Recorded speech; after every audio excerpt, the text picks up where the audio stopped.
jërë ngeen jëfateet yi yéen ñu ñuy topp sur sunu chaîne bi di Buzz Total TV way leen tey abonné tey partagé nag bu baax di like vidéo yi bu baax a baax mel nag si nag mbirum Ousmane Sonko Mame Mbaye Niang kii di Ousmane Sonko ba mu génnee wax li nga xamante ne si ne rek moo di Mame Mbaye Niang problème bi ñu amoon mi mbirum Prodac bi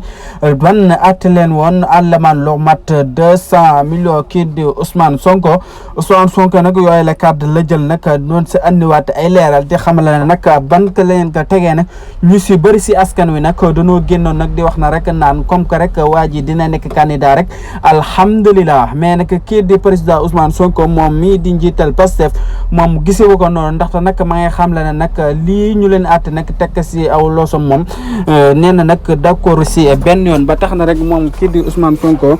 ma ngay xam le rek ne daal lii nii daal du ko nangu benn yoon kii di Mame Mbaye Niang daal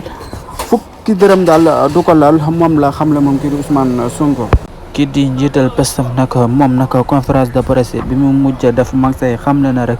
kii di Mame Mbaye Niang nag fukki dërëm du ko jot na toog fi du génte jooje wax nag moom moo jaaxal ñëpp na ndax ku na xam na ne dal leen siise woon nag ba gàllu loole si ndoddal Ousmane Sonko moom nag mu ginnaat di wax na rek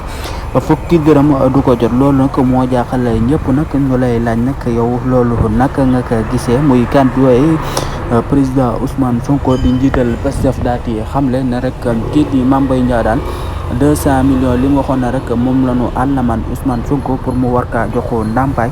loolee rëpp rek du si jot fukki dërëm nag loolu nag mooy jaaxal ñu bëree bëri si li nga xamante ne si nag mooy li Ousmane Sonko wax na rek kii di Mame Mbaye Niang daal fukki dërëm du ko jot.